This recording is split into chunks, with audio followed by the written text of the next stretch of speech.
क्या सारी की सारी डायरेक्ट सेलिंग कंपनियां इलीगल है? क्या भारत में डायरेक्ट सेलिंग कंपनियों को बैन कर दिया गया है? 28 दिसंबर 2021 को मिनिस्ट्री ऑफ कंज्यूमर अफेयर्स के द्वारा जो कानून बनाया गया है, उस कानून को आने के बाद डायरेक्ट सेलिंग इंडस्ट्री को लोग इलीगल मान रहे हैं। लोग यह बोल रहे हैं कि डायरेक्ट सेलिंग इंडस्ट्री बैन हो गई है। क्यों? क्योंकि इस लॉ के अंदर पिरामिड स्कीम की चर्चा की गई है और लोगों के मन में इस डायरेक्ट सेलिंग इंडस्ट्री का इलीगल होने का, बैन होने का जो भ्रम पनपा है, वह इसमें जो पिरामिड स्कीम आया है उस शब्द से पनपा है।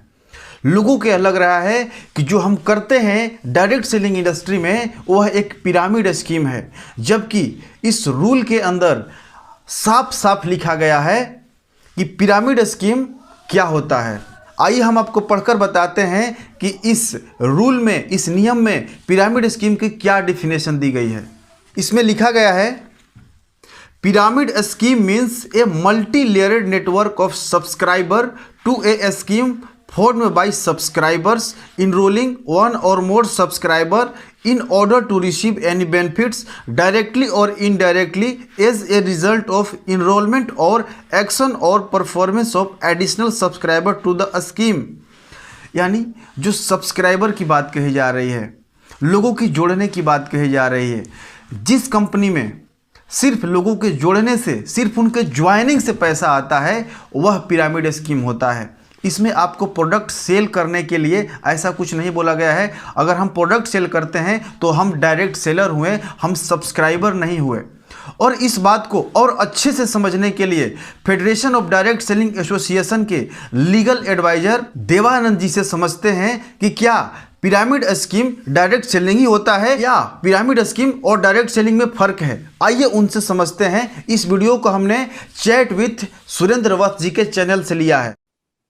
In the rules 2A, 2B, 2C defines very clearly that irrespective of any format of direct selling, whether it could be multi-level or it could be single level or it could be whatever words it can be called, as long as a company is selling a product and that company is owning a rights to sell that product by means of trademark, either be owning it or licensing it.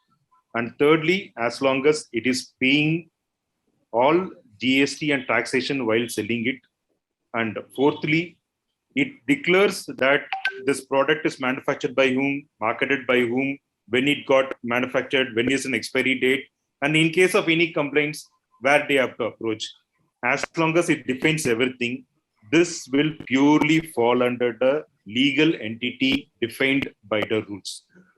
The pyramid scheme and the money circulation scheme talks about in single language that any company which asks people to join into a scheme which will promise us to pay commission only for a joining, then that is illegal, which is very clearly defined in money circulation as a PCMC Act is concerned, which is also means the same thing as a definition on pyramid scheme under the rules of direct selling rules. So anybody, as long as a company is selling a product or service which is falling under all legal binding by means of legal methodology and also Magic Remedies Act and other acts as far as India is concerned, as long as it is sold through one direct seller who is having a prior contract before, there is absolutely no need to worry for any genuine direct selling entities. And also there is absolutely no need to worry about any direct sellers. In fact, direct sellers should be happy in a way that now they have got a legal binding to go and talk to people. And as far as consumer also is concerned, consumers will be fully benefited. Now they can buy comfortably without any fear of getting cheated by a short-mindedness people. So it's one of the fantastic thing, and absolutely, as him Panditji also says, any rules when it comes, even sometime before, same under the Consumer Protection Act, there was a rules for e-commerce. There was certain clarifications were wanted by the industry. It was represented to the department and department acts clarified it. The same thing will happen here also.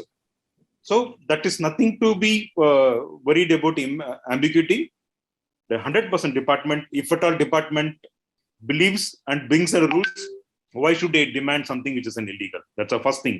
Second thing is our PM's vision of Atmanirbhar, 100% can happen only through a direct selling. So that way, it's a real proud moment to have such kind of direct sales, and no need to worry on this. Thank you. Thank you so much, Dev sir. Thank you so much, Pandey sir, for your valuable time, sir. Industry को आपने एक नई राह दिखाई है Pandey sir, और अभी आप एक नए रोल में हैं, नए भूमिका में हैं as a administrator of association of direct selling entities of India. तो हम लोग बहुत पावरफुल और बहुत शक्तिशाली महसूस कर रहे हैं सर आपके इस रोल में आपको देख के, और आपका हमेशा इनपुट हम सब लोगों को मिलता रहता है। और लास्ट में मैं सभी व्यूअर्स को ये कहना चाहता हूँ, डायरेक्ट सेलर्स को ये कहना चाहता हूँ, आप जिस प्रकार से काम कर रहे थे आप काम करते रहिए, आपको बिल्कुल डरने की घबराने की जरूरत नहीं है।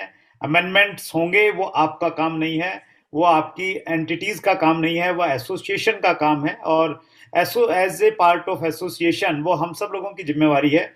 जहां भी अप्रोच करना होगा, जिस तरीके से अप्रोच करना होगा, हम लोग अप्रोच करेंगे। बस आपने ये देखना है कि आप सही तरीके से काम करें, सही कंपनी में आप जुड़े होने चाहिए।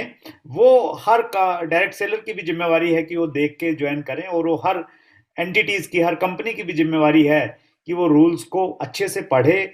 जो संदेश दिया है रूल्स के माध्यम से, उस संदेश के अनुसार अगर उनको कुछ बदलाव करने की जरूरत है तो वो बदलाव करें। सो आप सब लोग इसी प्रकार से काम करते रहिए और इसी प्रकार से अपना प्यार इस इंडस्ट्री को देके बढ़ाते रहिए। एक बार फिर देव सर, आप मुंबई से हमारे साथ में जुड़े, बहुत बहुत धन्यवाद। पांडे सर, आपकी हमेशा ब्लेसिंग्स हमें मिलती हैं। Thank you so much sir, thank you. धन्यवाद। I think it's win win. आप सब लोग जो है direct selling industry $10 billion sure sir, जल्दी जल्दी थैंक यू। 2 से 10 में जाइए। Thank you sir, thank you so